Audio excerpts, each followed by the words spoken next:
I feel like I'm like supposed to. I feel like I'm inclined to for some reason, but I it understand. just feels like such homework. Do people ask you to watch Smash? I just feel like I'm like supposed to or something. I don't know. Yeah. Are we rolling, Michael? Oh, welcome to Broadway Talks. My name is Jacob Pinion, and joining me today is the amazing Tony Award-winning actress Kate Baldwin. Welcome to Broadway Talks. I think maybe you have some of your research wrong. I'm sorry? I didn't win a Tony Award. I was just nominated for a Tony Award. You didn't actually. You didn't actually win the Tony Award? I didn't win it. No.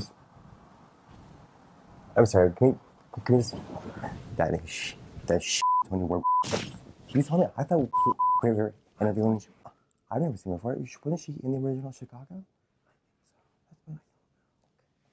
I mean, I so, but like, Catherine's like, Johnny. All right. Well, I mean, I guess we came all this way, so we'll just go ahead and ask a few more questions.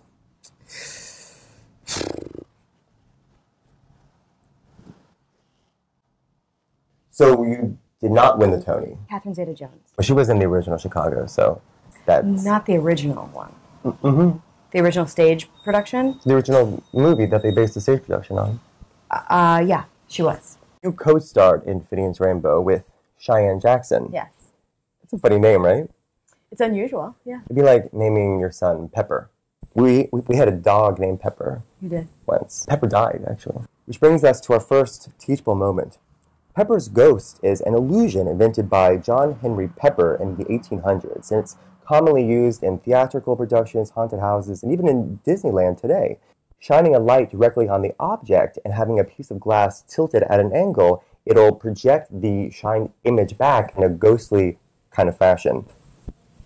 This has been a teachable moment. Pinion's Rainbow, which was directed by Warren Carlyle, who scares the shit out of me, is about an Irish father named Pinion who comes to America to open a gay bar. I feel like that was a really ahead of its time for Yip Harburg. Wouldn't you think? He doesn't open a gay bar. With the rainbow, and wasn't that sort of like the beginning of Stonewall? No, the rainbow is sort of traditionally, a marker, a clue to where the pot of gold is. So the pot of gold at the end of the rainbow. It's all about pot of Irish... gold being the gays. No, not in our show. Huh. And the leprechaun is looking for the pot of gold, and the leprechaun is not a euphemism for gay. No, not in this case. Oh, Tommy Tune was also okay at the opening of Pinion's Rainbow. Mm-hmm. Did you get to meet him? I don't think I did. Anytime I think about Tommy Tune, I think about his memoirs, Footnotes. Okay. And in it, he tells a story about the time that he got a massage in Asia somewhere, and he got a happy ending. Oh. And every time I get a massage, I actually think about this story and how I've never gotten a happy ending, which I know Pinion's Rainbow had a happy ending, so that was disappointing that I didn't get to see that. Mm-hmm. Recently, I went to get a massage at one of those former Viet Cong hospitals in Midtown. Somebody walks by who works there. They're like, and the guy responds, and I wish I knew how to speak the other language, because then I imagine what they're probably saying is, hey, isn't that the guy from Broadway Talks? Yeah, I think it is. Why does Max von Essen and Aaron Lazar hate each other so much? And I could all of a sudden get up and go, what I swear, motherfucker. Hey, my name, motherfucker. And they'd be like, whoa, you know? If you could the lollipop with job without anybody being able to find out, nobody on Broadway would ever know, who would it be? Who would be the Broadway star you would choose? Because for me, it's actually Patti LuPone. The best thing about duct tape is it can change a no, no, no to a mm. Turns that no into a mm. It does, yeah. Now it's time for Ask a Broadway Star. This question comes to us from Fernando Valli in Fernando Valley. Did you ever go through a cowboy phase? No. I know I did. It was like 1998 to about 2002, right after 9/11. So I saw your Law & Order SVU episode, and it really is one of the most convoluted episodes, which is saying something. Did you and Ice-T keep in touch? No, sadly. His wife is actually in Mamma Mia with your husband, a friend of the show, Graham Rowett. She is? Lauren Cohn is she goes by Coco, and as we all know, Ice loves Coco.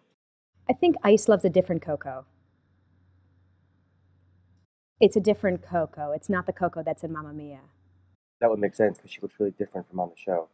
Yeah, I just thought she had some work done. That rancid bitch. I knew it. That piece of garbage knows where she is. I don't care what you say. She knew way too much. She must have met Heather. We don't think so. There has to be a law against what she's done, right? There is, but we believe she's an EDP. What's that? An emotionally disturbed person. I don't care if she's the Queen of Sheba. We want her arrested. Now. I'd like to spend a little more time on that line. I don't care if she's the Queen of Sheba. I want her arrested now. Now, you definitely took a choice to take that break between arrested and now. I thought maybe we could try a couple more line readings. I'll go first. Okay. I don't care if she's the Queen of Sheba. I want her arrested now. Your turn. I like that. It was reminiscent of Tim Gunn. Sort of. No, if I did Tim Gunn, it'd be like, well, I don't care if she's the Queen of Sheba. I want her arrested now. Oh, designers. Next time on Broadway Talks. That was Julie Andrews, by the way. Now, am I right in saying that you peaked in high school? Broadway Talks.